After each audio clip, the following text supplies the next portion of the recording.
Praise the name of the Lord. Thank you, Lord Jesus, for a new day. It's Saturday! Yahoo! Saturday na, Panginoong Jesus. Maraming salamat po at kami ay nakaraos. Saturday na po. Thank you, Jesus. Hallelujah. At ako ay nagising upang paglingkuran ka, aking Diyos. Aking tagapagligtas, maraming salamat po sa iyong kabutihan. Maraming salamat po. Diyos Ama, Diyos Anak, Banal na Espiritu, salamat dahil nandiyan ka upang kami ay gabayan. Oh, hallelujah, Jesus. Napakabuti mo, Panginoon Diyos.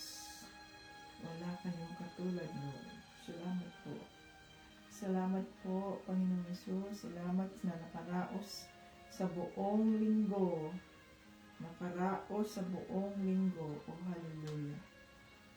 Hallelujah, Lord Jesus. We owe everything to you. Thank you, Jesus. Thank you, Jesus. Saturday.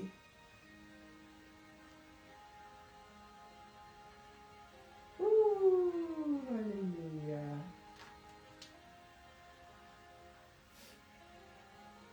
Hallelujah. Ang batayan ng ating pananampalataya. John 3:16. For God so loved the world that He gave His only begotten Son, that whosoever believe in Him will not perish but have everlasting life. Hallelujah. Ah, Lord Jesus, you are awesome, Father God. You are awesome in this place, Father. Thank you. Thank you, Jesus. Happy moments, praise God. Difficult moments, seek God. Quiet moments, worship God. Painful moments, trust God. And every moment, thank God. Hallelujah. Praise the Lord. Thank you, Jesus. Yan. Purple tayo ngayon. Welcome dito sa ating live ngayon ay Saturday morning here in Houston, Texas at Saturday evening dyan sa Philippines. Thank you, Jesus, sa kabutihan ng Diyos. At tayo'y nakaraos sa buong linggo, weekend na naman. At ito ay araw ng pahinga. Saturday, Sunday. Yahoo! Thank you, Jesus. Ayan. Dito si Tita Bets, fresh from the bed. Hallelujah. Napakabuti ng Diyos. Okay. So, awitan natin ang ating Panginoong sa Kristo. Magpuri tayo sa Diyos dahil siya ay karapat-dapat.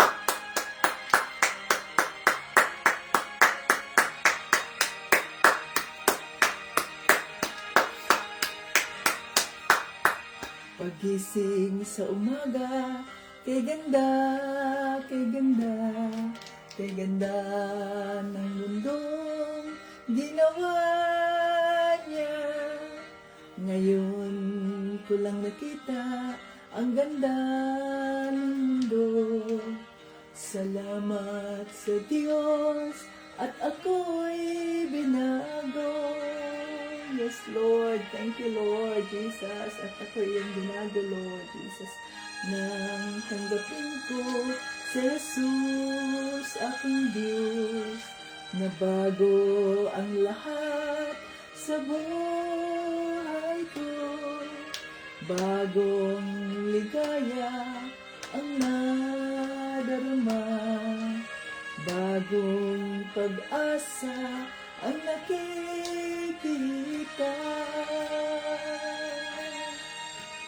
Hallelujah. Lahat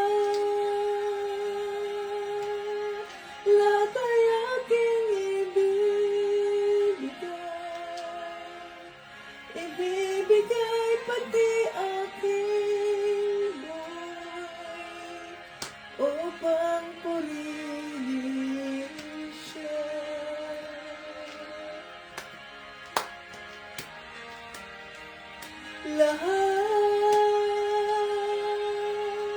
Lahat ay aking ibibigay pati aking buhay upang purihin siya. Oh, hallelujah, Lord Jesus. Oh, hallelujah, Lord Jesus. Nag-uumapa ang aking saya. Pagmamahal niya ang nadarama. Kay ganda ng buhay na nasa kanya. Purihin ang Diyos, purihin si Jesus.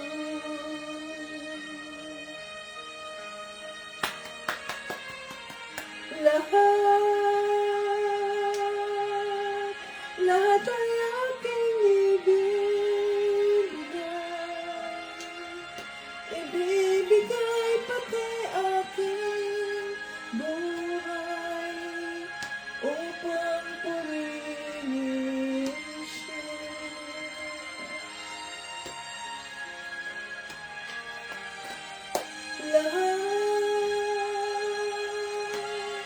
Lahat ay aking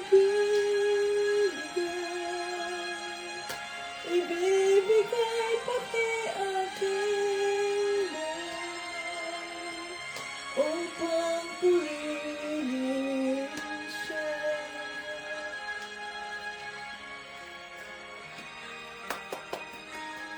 Oh, hallelujah, Lord Jesus. Sinasamba ka namin sa Espiritu at sa katotohanan. Hallelujah, hallelujah. Maraming salamat po. Maraming salamat po. Ayan. Team Jesus.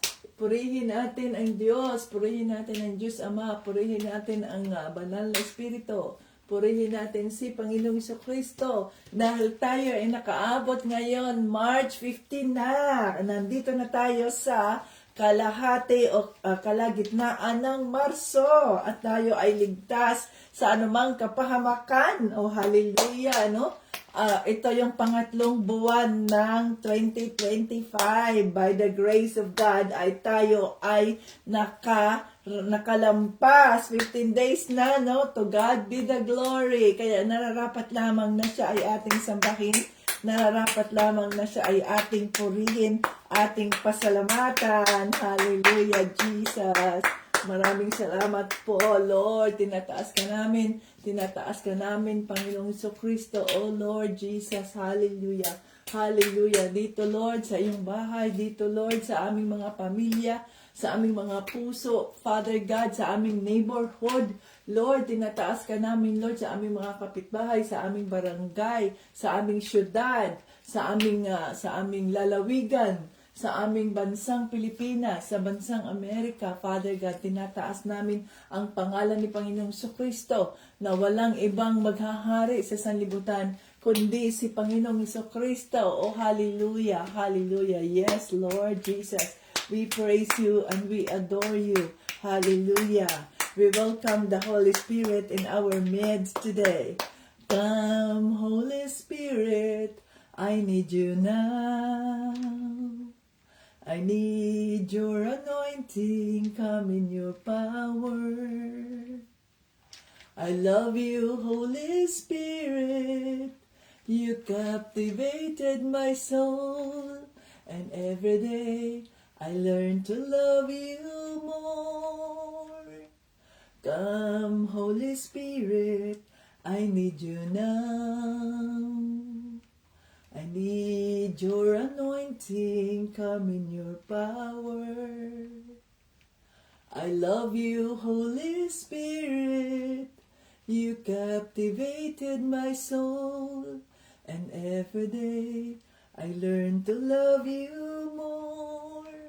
I'm reaching for your heart. You hold my life in your hands. drawing me closer to you. I feel your power renewed. Nothing compares to this place where I could see you face to face. I worship you in spirit and in truth. I'm reaching for your heart. You hold my life in your hands, drawing me closer to you. I feel your power renewed. Nothing compares to this place where I could see you face to face. I worship you in spirit and in truth. We worship you in spirit and in truth. Oh, hallelujah, Lord. Sinasamba ka namin sa espiritu at sa katotohanan. Kami po ay nagpapakumbaba sa trono ng iyong kaawaan. Linisin mo ang aming mga isipan, linisin mo ang aming mga puso at gawin mo kaming karapat-dapat sa iyo, Panginoong Hesus. Patawarin mo kami sa aming mga nagawang kasalanan at gawin mo kaming karapat-dapat na maunawaan ang aming mensahe ng Banal na Espiritu at buksan mo po, Banal na Espiritu, ang aming mga mata sa mga puso namin. Open the eyes of our hearts so that we will understand the truth and the truth will set us free. Oh, hallelujah! Dinideklara namin ang live na ito ay holy, sanctified by the blood of Jesus. At itago mo po, Panginoong Kristo, ang iyong lingkod sa iyong krus nang hindi ako makikita, kundi ang makikita ay ang kaawaan mo, ang iyong pagmamahal, ang walang hanggang pagmamahal ng Diyos Ama. Maraming salamat po sa lahat. Ito'y aming hinihiling, pinasasalamatan sa pangalan ni Kristo at ng Banal na Espiritu. Amen. Ayan, welcome dito sa ating live Facebook joiners, Facebook viewers, at YouTube viewers. Hallelujah! Wednesday. Ngayon ay Saturday purple tayo mga ka-Team Jesus. So bawat araw ay mayroon tayong motive para hindi ako malito at ano pang aking susuotin. So inayos ko na yung mga damit ko na ito ay para sa black ko na suit. Ayan, black, purple, peach, yung aking peach, yung aking red, white. Ayan. So, kumpleto ako. At bumili ako ng mga ganitong bandana nang sa ganoon ay hindi makikita ang aking harap. O, diba? So, mayroon lang nakatago. So, mabuti ng ganyan para hindi tayo maging magiging temptation. So, ayan o. Praise the Lord. So, ngayon, pag Sabado is a purple day. Pag Lunes itim. So, maaring palitan ko yung itim, no, na suit. Gawin kong ibang kulay, pero maganda naman ang itim at gamitan ko ng iba-ibang damit. Ayan. So, pwede ang itim, white, black with white, black with red. Oh, ganyan, no? So, simulan natin ang bawat araw ng iba-ibang kulay dahil ang buhay ay puno ng kulay. Ayan. So, dapat ay nakatago ang ating mga harap dito kapag tayo ay haharap sa publiko at ang ating dinadala ay salita ng Diyos, mga kapatid. So, dapat ay tayo ay pitagan tayo sa harap ng Diyos o sa harap ng tao kung tayo ay magbahagi sa kanyang salita para hindi matisod yung ibang tao sa atin na nakikita kung ano-ano man yung hindi dapat makita. So, kaya yun, so binilhan ako ng Diyos ng mga ganitong kulay. Marami ito. Maraming mga combination ng mga kulay ito dito para dito sa bandana ba?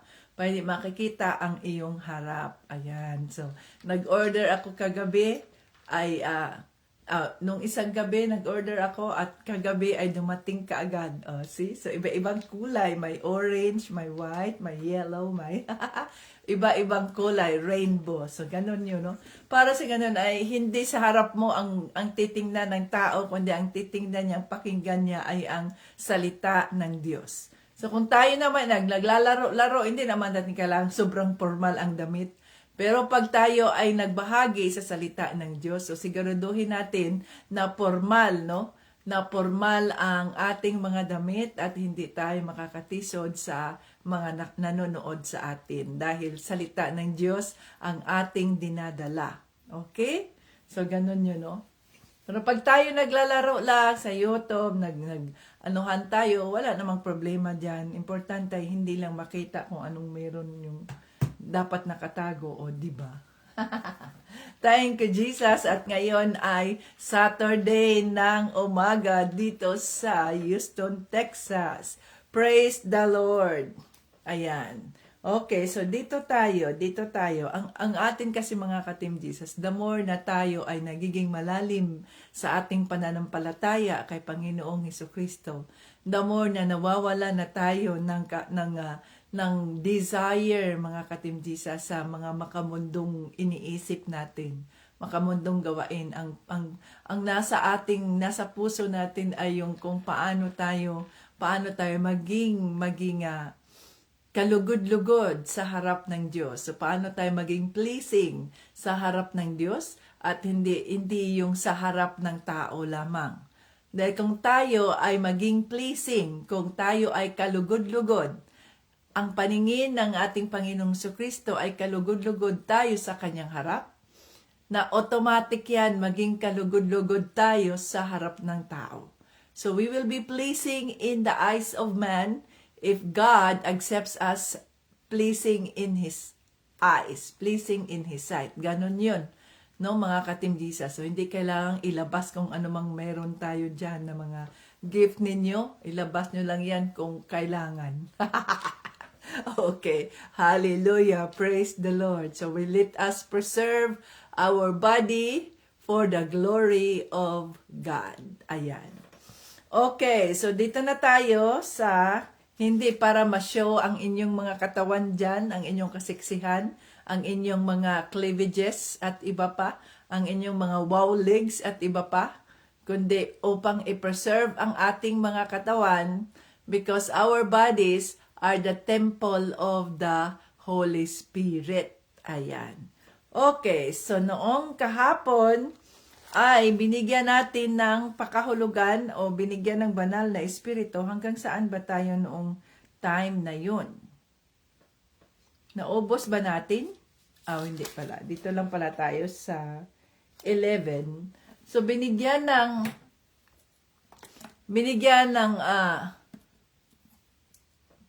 tayo ng paalala ng banal na espiritu tungkol sa kahalagahan ng muling pagkabuhay ni Panginoong Hesukristo. So, muling pagkabuhay ni Panginoong Hesukristo sa makatuwid, mga ka-Team Jesus, ay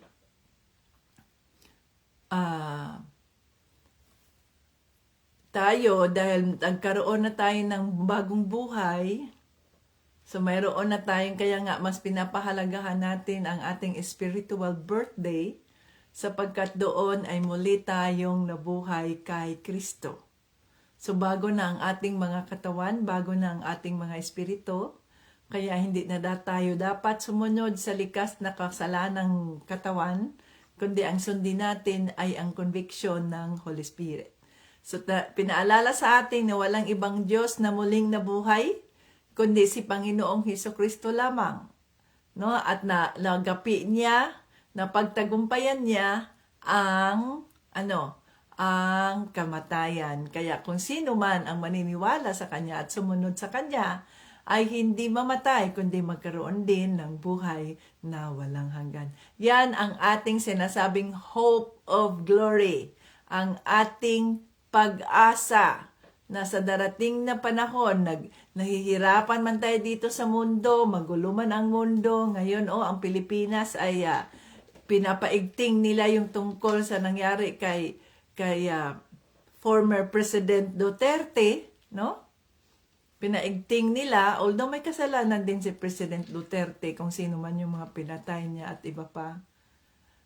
Dito sa Amerika, dito sa Texas, ang mga Pilipino ay magkakaroon ng prayer rally. mamayang hapon alas 4:30 sa saan yun, sa Missouri City Park. Doon, God willing, ay maka-join kami para ipag-pray, no? Ipag-pray ang sitwasyon ni former President Duterte, ipag-pray ang Pilipinas. Dahil kami, kahit nandito kami sa Amerika, hindi namin kinalimutan na kami ay nanggaling sa Pilipinas. Sumahal namin ang Pilipinas. Kaya nga, yung ating ministry, ang ministry na inilaan ng ating Panginoong Kristo, number 1 prioridad natin yan, ay ang Pilipinas. Ayan. Kaya nandito tayo ngayon sa inyong harapan. So, ipag-pray natin, mag-pray kami rito, no? We stand in the gap. Hindi ibig sabihin na si former President Duterte ay sinusuportahan namin yung kanyang ginawang krimen. Kundi we stand in the gap for the Philippines, for the peace of the Philippines, and for justice, for fair trial para sa kanya at sa lahat, no? Tandaan natin, di ba, ano sabi sa Romans, tandaan natin yon na walang otoridad na hindi itinalaga ng Diyos. Yun ay itinalaga ng Diyos nang dahil na rin sa mga mamamayan. Maaring ito, ang mga mamamayan ay wicked, kaya itinalaga ng Diyos yung leader na yan para tayo ay parusahan. Kaya kailangang ipagdasal natin ang mga nasa ating gobyerno, nakaupo sa ating gobyerno. Okay, so dito tayo sa 1 Corinto chapter 15 verses 12. Oh, mahaba siya. Ito, 12 to ngayon ay 3, 15, 25. 12 to 33. O, tapusin na natin tong 33 para matapos na tayo sa 1 Corinto. Last one na tayo. Last chapter. Wala pa pala. Marami pa pala to. Mahaba pala ang 15.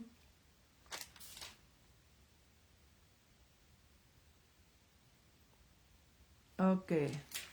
So, dito tayo sa 1 Corinto chapter 15 verses 12 to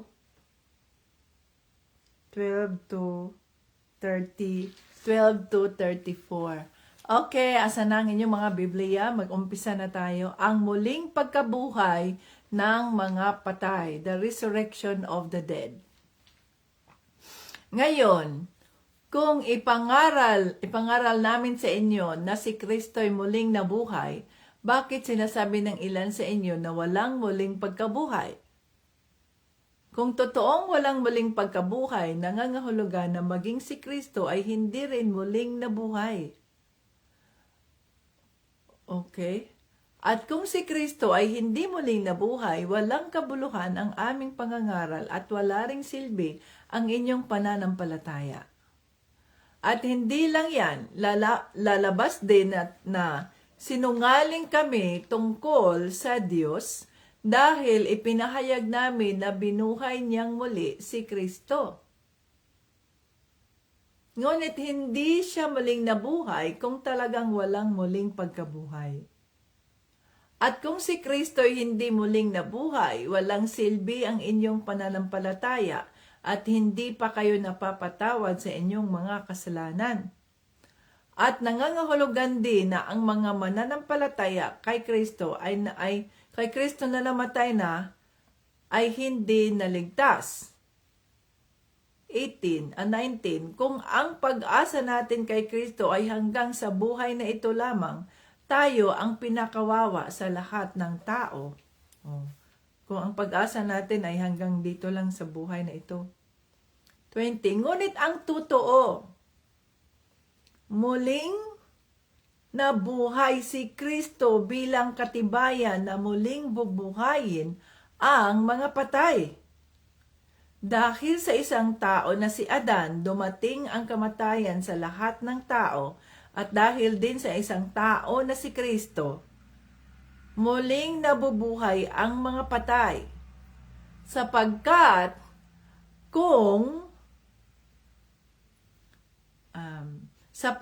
kung paano tayong mga tao ay namamatay dahil sa kaugnayan natin kay Adan, ganon din naman dahil sa ating kaugnayan kay Kristo, tayong lahat ay muling mabubuhay.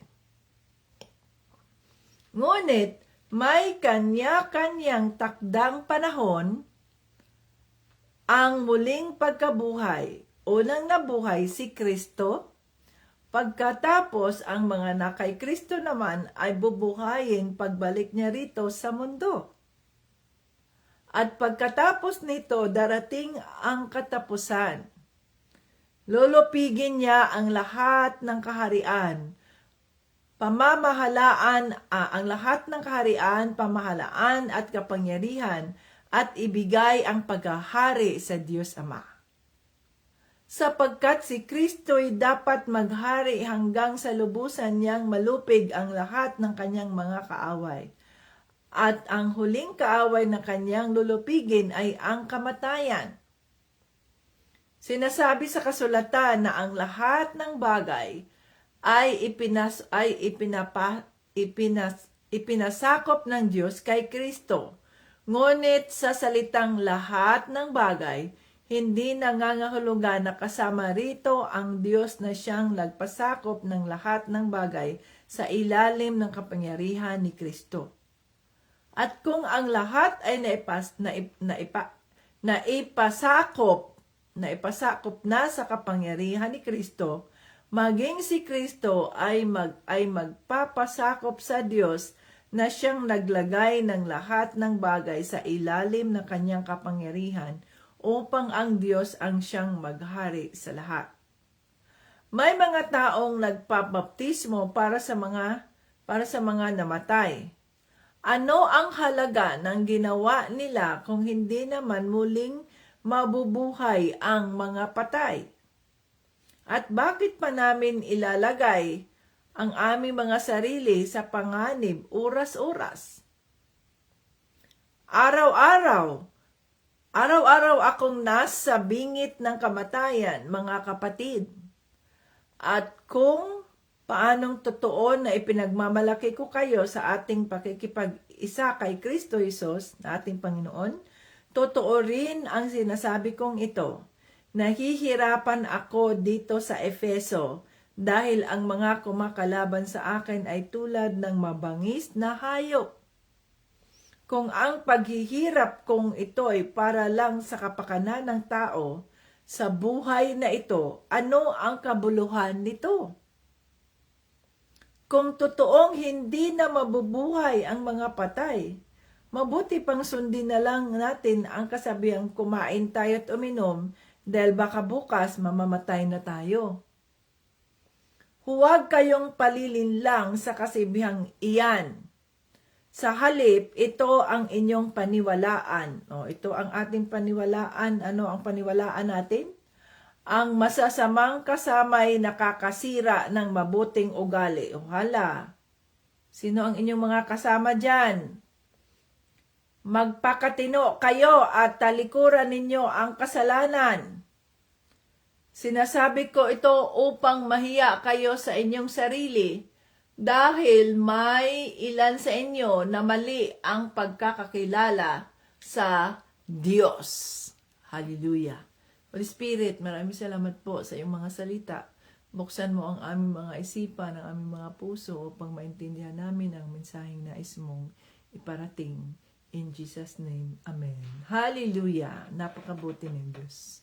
Okay, so habang ako'y nagdarasal ay ang Holy Spirit ay nagdidikta na sa aking isipan. Ito ang sasabihin mo, ito ang pakahulugan ng mensaheng ito. So, ganun yun mga ka-Team Jesus. No? As we acknowledge the Holy Spirit to tell us what to do, nang binabasa ko ito ay hindi ko naintindihan ano bang ibig sabihin nito, Lord. Pero nung natapos na yun at sabi Holy Spirit, ayan, magsalita ka. So, nagre-reveal na kaagad ang Holy Spirit. Kasi ina-acknowledge natin. Kaya nga, kung tayo magdasal, mga ka-Team Jesus, maaaring kung tayo man ay mag-post, kailangan na isama natin ang Holy Spirit sapagkat siya ngayon ang nasa ating kalagitnaan sa pangalan ni Jesucristo. No? We have to acknowledge the Holy Spirit sa ating mga pagdarasal, sa ating mga posting, no? God the Father, in the name of the Lord Jesus Christ. Holy Spirit, lead us and guide us in every step of the way. Ganon dapat, ha? Okay, so dito tayo sa pakahulugan, ang muling pagkabuhay ng mga patay. So, sinasabi kasi ng iba na hindi daw, walang muling pagkabuhay. Di ba na ipaliwanag na ng banal na espiritu kahapon na pag-usapan natin yung tungkol kay Adan at kay Jesus, yung kay Kristo. So si Adan, dahil sa kasalanan ni Adan, ay tayo ay nakaranas ng kamatayan. Pero dahil din sa tao na pinadala ng Diyos Ama na si Kristo, ang Diyos na nagpakatawang tao, the Word become flesh, tayo ay nabigyan ng pag-asa. Ang pag-asa na yon na ay muli tayong mabuhay kahit tayo ay namatay sa katawan natin, tayo ay muling mabuhay pagdating ng tamang panahon na si Panginoong Jesucristo ay muling babalik at siya ay maghari. So itong prophecy na ito ni Pablo, mga Katim Jesus, ay nasa Revelation yan. Ito ngayon ay nandito na tayo ngayon sa part na ito na kung saan hinihintay natin ang muling pagbabalik ni Panginoong Jesucristo upang gapain niya ang lahat ng kanyang mga enemies, kaaway niya. Anong sabi dito? Ang pamahalaan, ang pabalik niya rito sa mundo. No? Dito tayo sa 24. Sa 24. Na natin ang 24. Dito sa 23 muna. Ngunit may kanya-kanyang takdang panahon ang muling pagkabuhay. Unang nabuhay si Kristo. Pagkatapos, ang mga na kay Kristo naman ang bubuhayin pagbalik niya rito sa mundo. So, nandito sa Word of God ang muling pagbabalik ni Panginoong Jesucristo at ang muling pagkabuhay. Dahil unang nabuhay ay si Panginoong Jesucristo. Una siyang nabuhay. Kaya yung kanyang mananampalataya, believers of Christ, will also be alive kahit namatay na. Halimbawa, itong mga nanay at tatay natin, sino pa mang mga kapatid natin na namatay na, so, balit sila ay mga believers of Christ, sila ay mananampalataya kay Kristo. Ang sabi dito,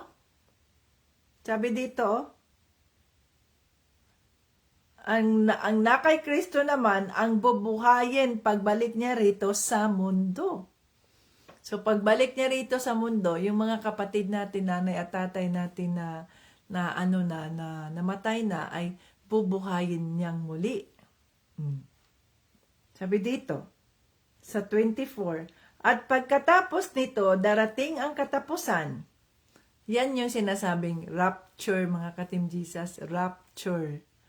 So, pag darating na ang rapture, ang mga believers of Christ na karapat-dapat sa rapture na yon ay biglang mawala.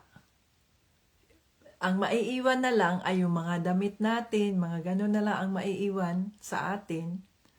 No, kung sino-sino man yung karapat-dapat at ang ating katawan ay dadalhin doon sa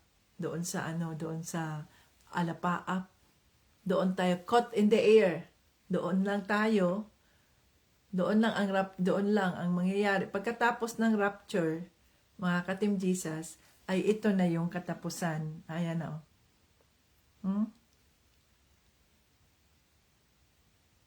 Ang katapusan, darating ang katapusan, dito sa 24. At pagkatapos nito, darating ang katapusan. Lulupigin niya ang lahat ng kaharian, all the kingdoms, anong mga kingdoms meron ng mundo. Diba? Dahil United Kingdom, so doon sa United Kingdom, sa UK, Maraming mga kingdom yon, iba-ibang mga kingdom.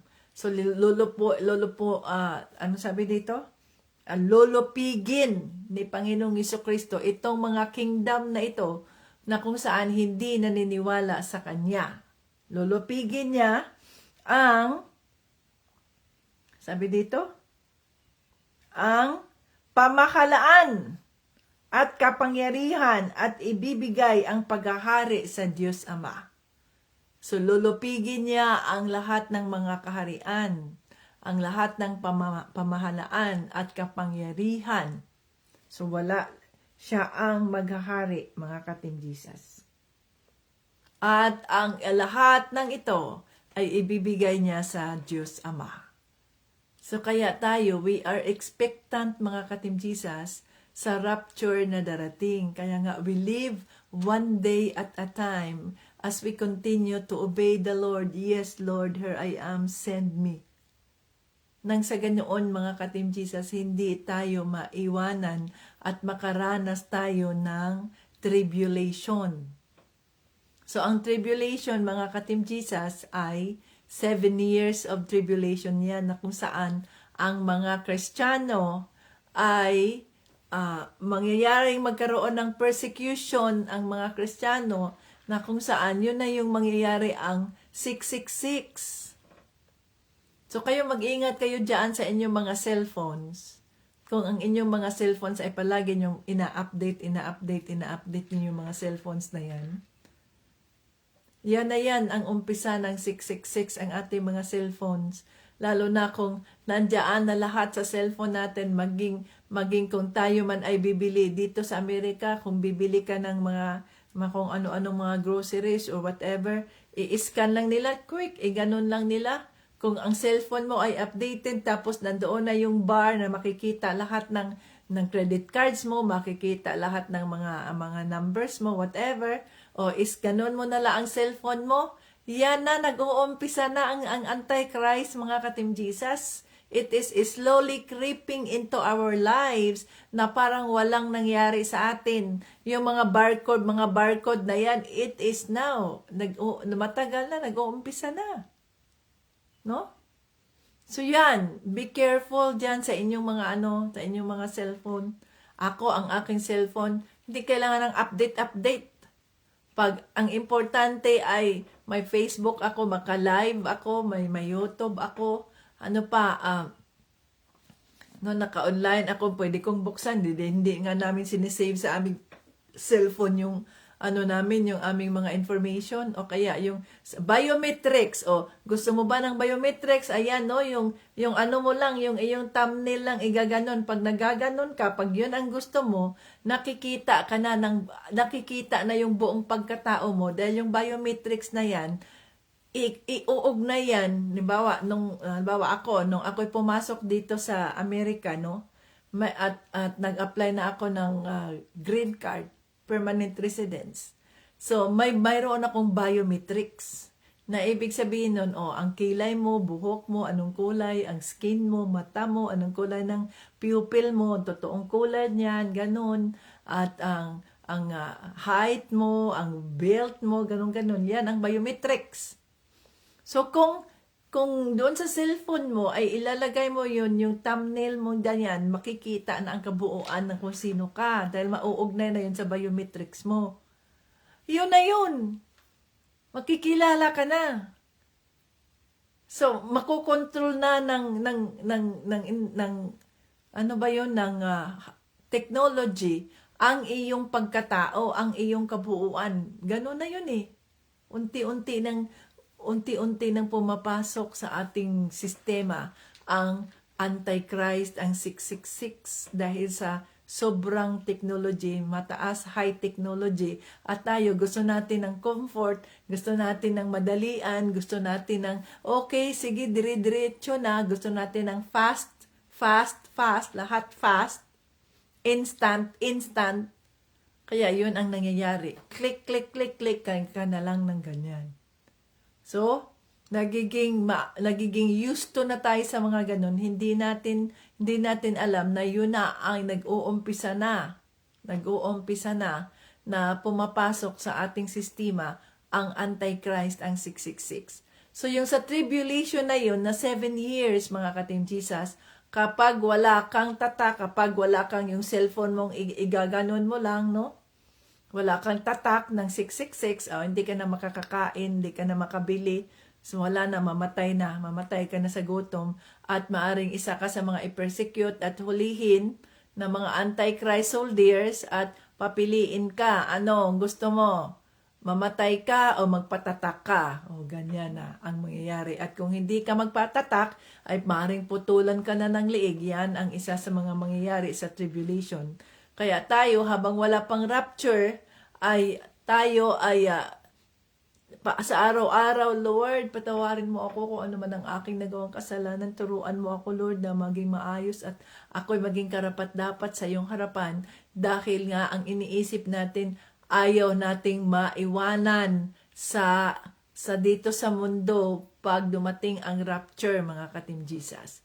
Kaya dapat ay siguraduhin natin ang ating pananampalataya. Oh, hallelujah. So, ayan, ang sabi dito, at ang huling kaaway na kanyang lulupigin ay ang kamatayan. So, yung kamatayan, ang huling lulupigin. Inilupig na ni Panginoong Hesukristo ang kamatayan. Kaya nga, yung sabing, kung ano ang halaga ng paghihirap ni Pablo, ano ang halaga na ang kanyang buhay ay araw-araw ay nasa bingit ng kamatayan dahil sa magandang balita, dahil sa Gospel of Christ, kung ang mangyayari lang naman ay walang maging kabuluhan yung kanilang paghihirap sapagkat ang ginagawa lang naman nila ay para sa ngayong sa kasalukuyan, ngayong dito lang sa buhay na ito. So huwag tayong maniwala sa ganong paniniwala, sa ganong doktrina na kumain ka, ang sabi dito, kumain tayo't uminom dahil baka bukas mamamatay na tayo. Huwag nating gayahin o sundin ang ganoong doktrina. Sapagkat kung tayo ay na kay Kristo, ang tao ay hindi lamang nabubuhay sa tinapay, kundi nabubuhay din sa bawat salitang lumalabas sa bibig ng Diyos. So ang ating iisipin, mga ka-Team Jesus, ay ang rapture. Kaya nga, we have to be in a hurry. Kailangan na magsigasig tayo, gamitin natin ang bawat oras natin upang mapurihan ng Diyos, upang magamit ang ating mga katawan para sa kanyang kapurihan. Dahil our days are numbered. Kaya nga yung mga kapamilya natin na hindi pa tumanggap kay Panginoong Jesucristo at akala nila ay mahaba pa ang kanilang panahon, hindi na, maikli na ang ating panahon. Nakikita ninyo yung signs of times. No, nagkaroon na naman tayo ng red blood moon, bloody moon. Yung mga bloody moon na yan ay mga sinyalis. Kaya kailangan dapat tayo ay maging alerto at dapat tayo ay mas lalo nating paigtingin ang ating pananampalataya kay Panginoong Jesucristo.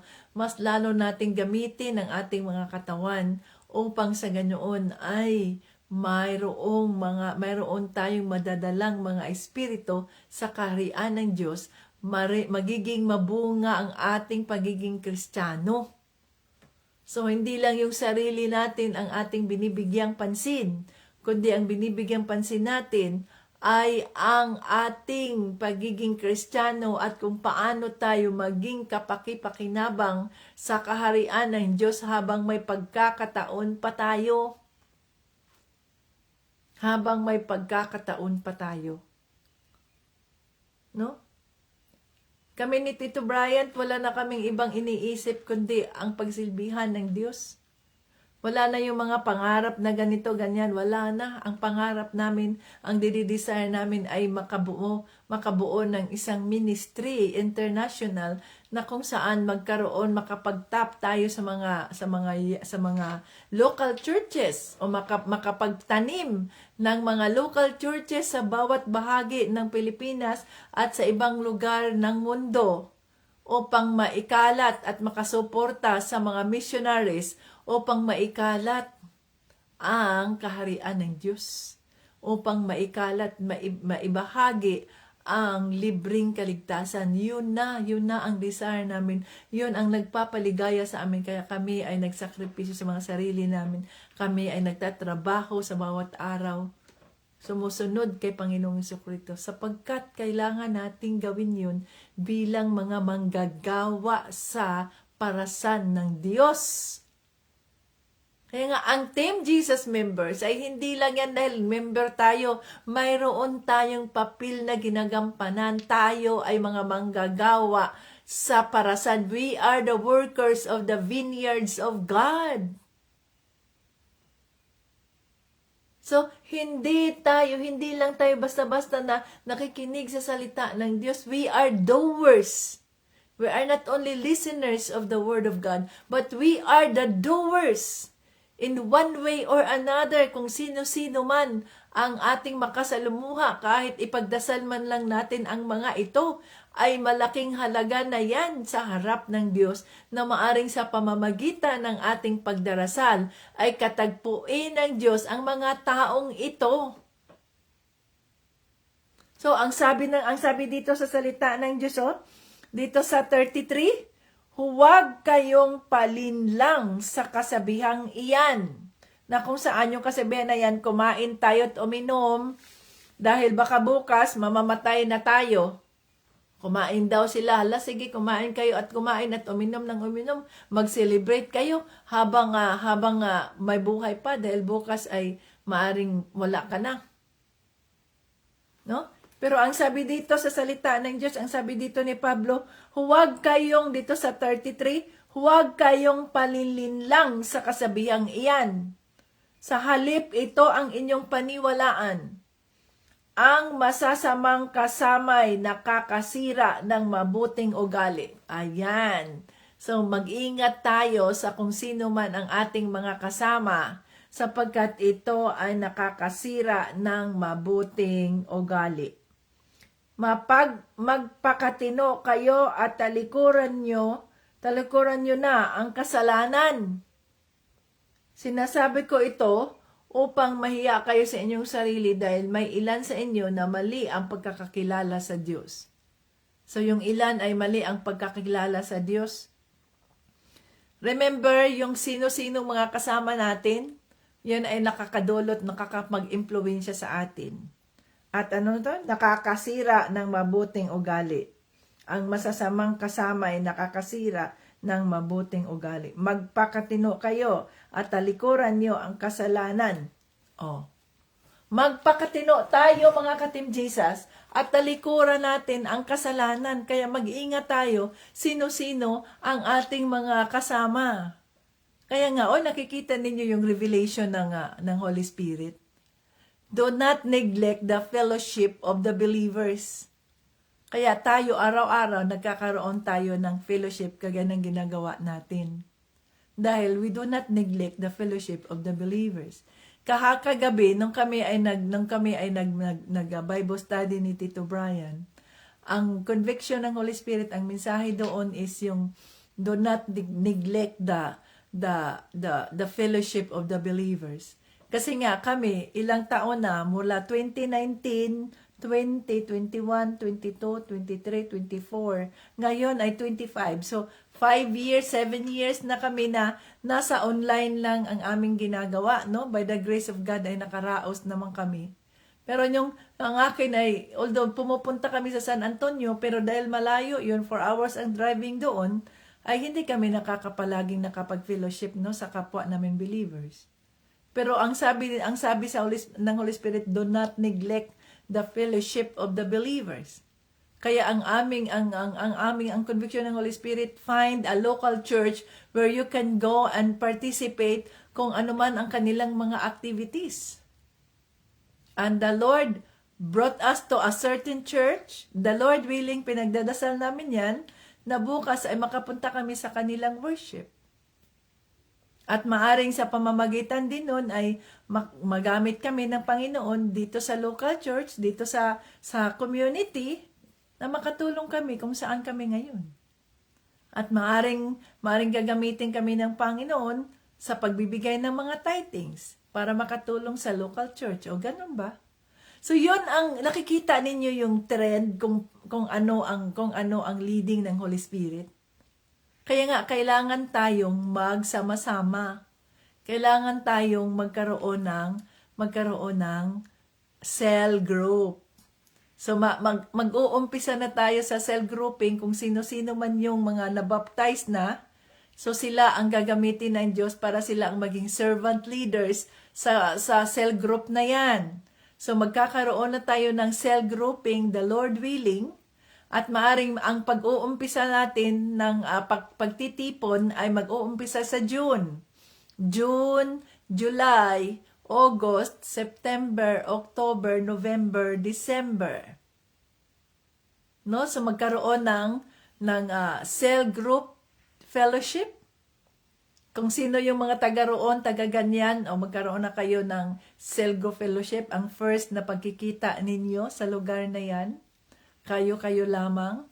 Tapos darating ang panahon, the Lord willing, ay ang pagkikita naman ng buong team Jesus sa Pilipinas o kaya doon sa Saudi Arabia o sa Dubai o kaya sa Hong Kong at ganyan. Yun ang binivision namin sa ministry sa Team Jesus International Ministry. Ayan o, the Lord willing. So kailangan nating magsama-sama. Kailangan nating mag-fellowship. Na ibig sabihin ng fellowship ay maaring sa pamamagitan ng pagsama-sama natin at kasama na doon na ang ating mga kakainin. So anong mga dadalhin natin, anong mga lulutuin natin, at yun na nga ang pinaplano natin, no, the Lord willing, na isang gabi ay maaring meron kayong relaxation sa isang resort na pwede kayong doon mag-worship sa gabi. Napakabuti ng Diyos. Maring Sabado ng gabi ay gagawin ninyo yan. Or paano ba? Linggo ng umaga. Hindi kayo magsisimba kasi mag-worship man kayo doon. Linggo ng umaga ay gagawin ninyo yan. Hanggang sa uwi na kayo ng, paano ba yun? Uwi kayo ng Lunes ng umaga o may klase man yun. Pwede siguro Sabado ng gabi. Pwede ba yun? Sabado ng gabi? O yan. Ipagdasal natin yun mga ka-Team Jesus sapagkat yun ang pinapakita yun ang leading.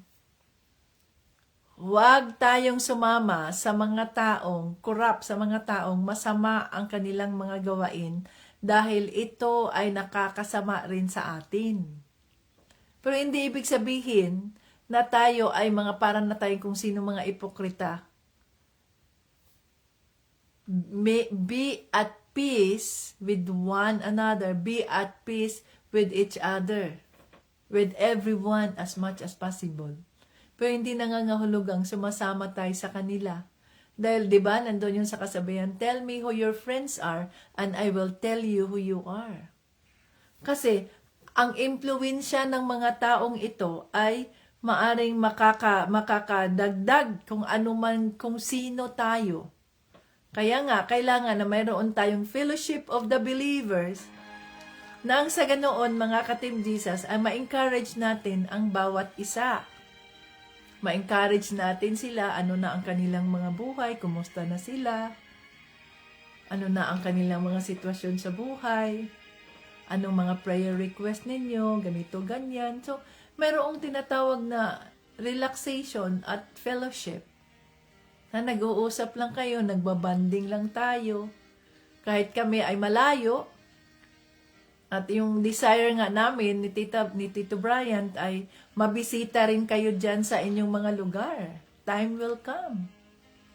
Makapunta kami sa Leyte, doon sa Butuan, doon sa Bohol, doon dyan sa Hasaan, o saan man, sa Bukidnon. Dyan doon sa Laguna, o sa Tarlac, o kung saan sa Baguio. To God be the glory. Yan ang ating mga desire. Pero ang Diyos lamang ang nakakaalam. Ang mahalaga ay palagi tayong naka-in-tune. Palagi tayong naka-in-tune sa mga plano ng Diyos, sa mga buhay natin. Sapagkat hindi natin hawak ang bukas. Maari nga, tama yun, na maaring bukas ay mamatay na tayo. Pero hindi yun, kain tayo ng kain, inom tayo ng inom, dahil bukas ay maaring hindi na patay na tayo. Kung patay na tayo kinabukasan, at ang ating ginawa ay kain lang tayo ng kain, inom lang tayo ng inom, at ating pinabayaan ang ating mga kaluluwa, ano mangyayari sa atin? Saan tayo pupulutin? Sa halip na ang pagtutuunan natin ng pansin ay ang ating pisikal na pangangailangan, ang bigyan natin ng prioridad ay ang ating espiritual. Are we ready? Are we ready? Kung tayo na ang next in line? Kung tayo na ang next in line, handa na ba tayo? Handa na ba tayo sa mangyayari sa atin? So dapat tayo mga ka-Team Jesus, di ba? Ang ilaw natin ay si Kristo. Siya ang ilaw ng sanlibutan. Nung tayo ay tumanggap kay Panginoong Jesucristo, nasa atin ang kanyang ilaw. Dahil nasa atin ang kanyang ilaw, ibig sabihin nun,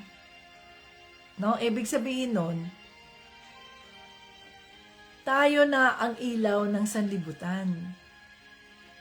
So tayo dapat ang makapag-impluwensya sa mga kasama natin tungo kay Panginoong Jesucristo, tungo sa kabutihang loob. Tayo dapat ang makitaan ng ating mga kaibigan, ng ating mga barkada, ng ugali ni Kristo.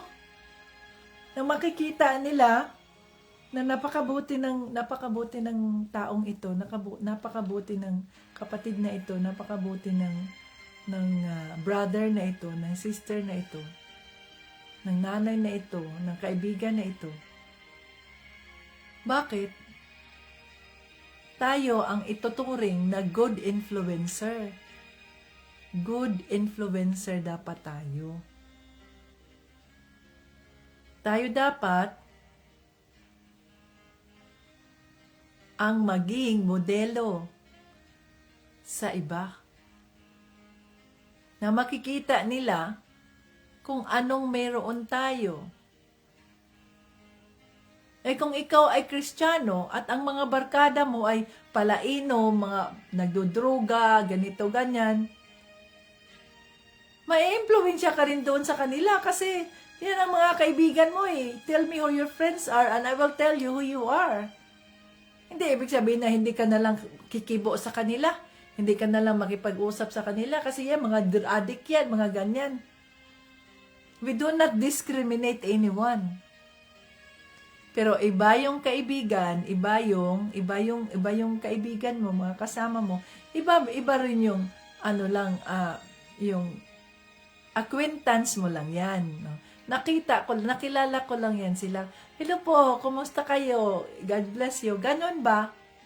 Pero kung kasama mo, friends mo, hindi ka nakikisama sa mga taong hindi mo nagugustuhan, sa mga taong magka-opposite ang inyong mga pinaniniwalaan, hindi kayo pwedeng magsama niyan. Matali kayong magkaibigan, ibig sabihin, pareho kayo ng pinaniniwalaan. Kung ikaw ay Kristiyano, ang kaibigan mo ay ganito, nasa kasalanan, mahal mo ang kaibigan mo, pababayaan mo lang ba yung kaibigan na yan? At hindi mo siya ipagdasal? Hindi mo siya bahaginan sa salita ng Diyos? Nang sa ganun ay maintindihan niya na mahal siya ng Diyos? Although ang Diyos, God hates sin.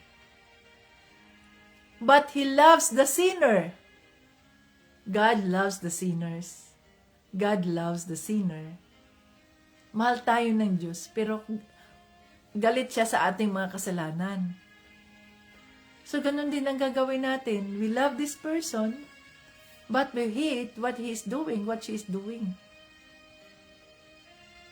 Tayo dapat ang maging mabuting impluwensya. Na ipagdasal natin sila, nakatagpuin sila ng Diyos, nang sa ganoon ay hindi sila mananatiling biktima ng demonyo, kundi mararanasan nila ang kagalakan sa puso, ang kapayapaan. No? Napakabuti ng Diyos. Napakabuti ng Diyos. Tapat siya sa kanyang mga pangako. Pag tayo ay nagiging anxious, Lord, anong gagawin ko? Halimbawa, ako, naging anxious ako, Panginoon, anong gagawin ko, Lord? Nandoon na, na-issue ko ng mga cheque. Wala pa ang budget po, walang ganyan. Ang sagot sa akin ni Panginoong Jesucristo, let peace be with you. My peace I give you. Peace that the world cannot give. So, pinaniniwalaan ko ang kapayapaan na sinabi ni Panginoong Jesucristo. Yes, Lord. Kaya kailangan talaga natin sa araw-araw ay mag-meditate tayo sa salita ng Diyos. Mayroon tayong sarili nating devotion, mayroon din tayo rito. No? Kasi sa mga sitwasyon natin at kung tinatawag natin ng Panginoong Jesucristo, Lord Jesus, tulungan mo po ako. Anong gagawin ko nito, Lord Jesus? Kung totoo tayo sa ating pagtawag sa Kanya, mayroon siyang sagot. Sasabihin ng banal na Espiritu, okay, basahin mo ito.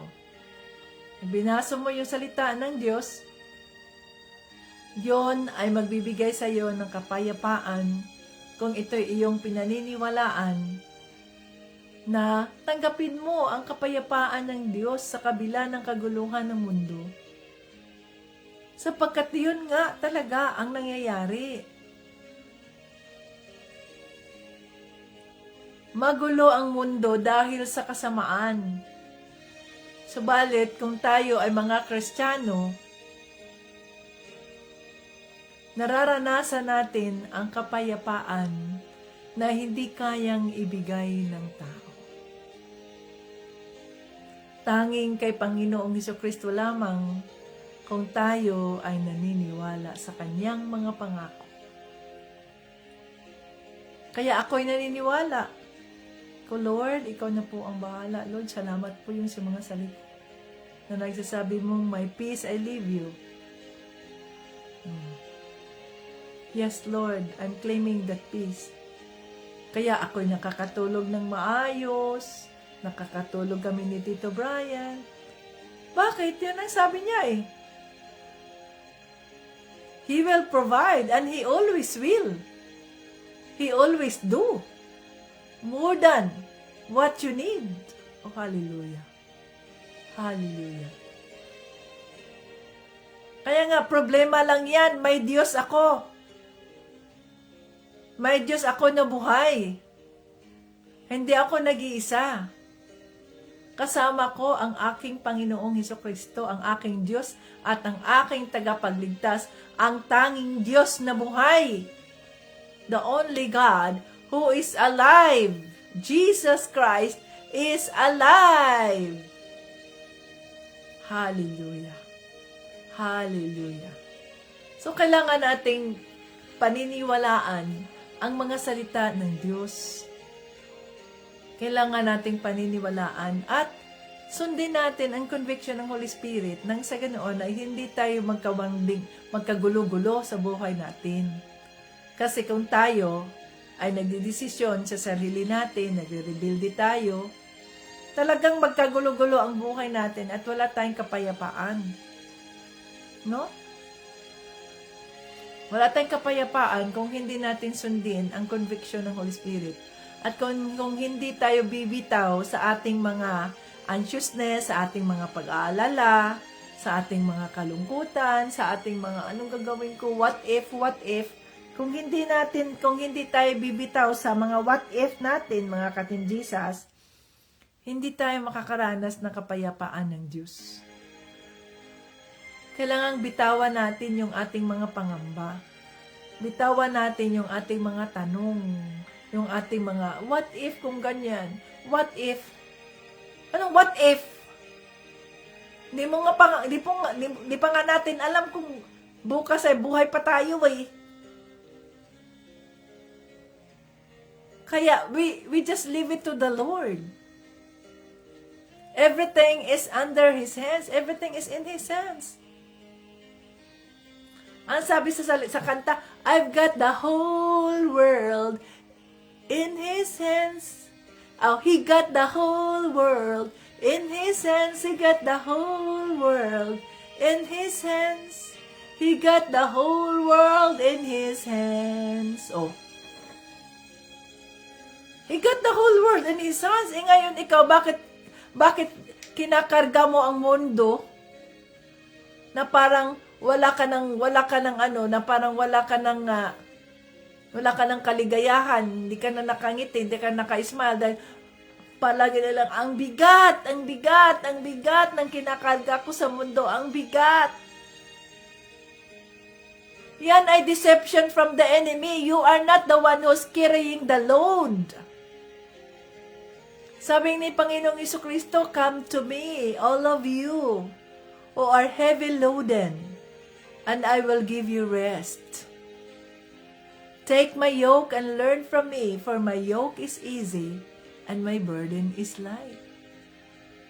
So kung pinaniniwalaan lang sana natin ang salita ng Diyos, sa halip na tayo ang kakarga ng lahat ng mga kabigatan na yan, pasan ko ang daigdig, hindi ko na kaya to, pagod na ako, ganyan, Lord, hindi ko na kaya, pagod na ako, kasi pinapasan mo eh.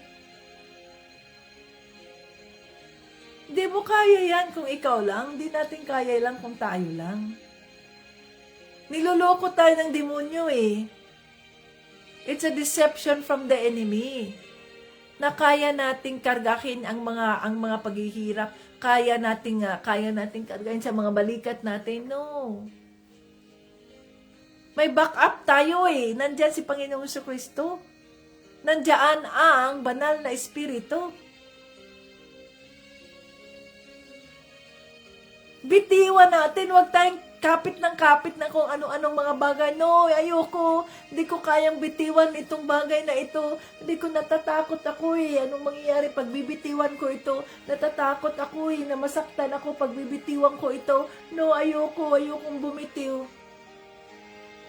Paano mo malalaman ang kapangyarihan ng Diyos? Paano mo mararanasan ang kapayapaan ng Diyos?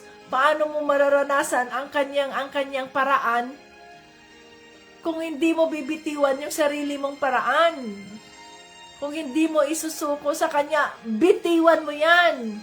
At hayaan mong ang Diyos ang gagawa. Matulog ka na. Hindi yung mag-isip ka ng mag-isip. Magbasa ka sa salita ng Diyos. Magpuri ka sa Diyos. Kilalanin mo ang kapangyarihan ni Panginoong Jesucristo. Kilalanin mo ang gabay ng banal na espiritu at hindi ka nag-iisa, mga ka-Team Jesus. Yan ang kulang sa atin eh. Niluloko lang tayo ng kaaway ng Diyos. Niluloko tayo. Nandiyan na ang mga salita ng Diyos. It's open, no? We are so blessed dito sa Amerika. Kayo, you are so blessed sa Pilipinas that you can open your Bible anytime you want. And if you have some questions regarding this thing, kung mga bagay na ito ganyan, itanong mo sa Holy Spirit, ano ang ibig sabihin nito? Anong pakahulugan nito sa Biblia? Tingnan mo ang Biblia. Nung makikita mo dyan sa Biblia, ang kasagutan ng iyong mga tanong, you are free to open your book, to read your book, to meditate. Pero hindi natin ginagawa. Kaya nagkakagulo ang mundo, kaya walang kapayapaan. Kasi we decided to do it on our own instead of looking into the Word of God. What is the Word of God saying regarding this issue? At yun ang ating susundin. I will live one day at a time. Kaya nga bawat araw, Father God, salamat po, nakaraos kami sa araw ng Lunes. Ngayon ay Martes, we do not know what will happen today. But Lord, we believe that you are in control of everything. No? Walang mga pagsubok na ibinigay nyo sa amin. Hindi namin kayang harapin sapagkat hindi ka magbibigay ng mga pagsubok na hindi namin kayang harapin. Oh. Di ba? Oh, hallelujah. Oh, God, Jesus, salamat po, Holy Spirit. Salamat po sa iyong pakikiusap sa amin ngayon. Salamat sa fellowship na iyong ibinigay sa amin. Napakabuti niyo po, ang sarap ng aming pakiramdam.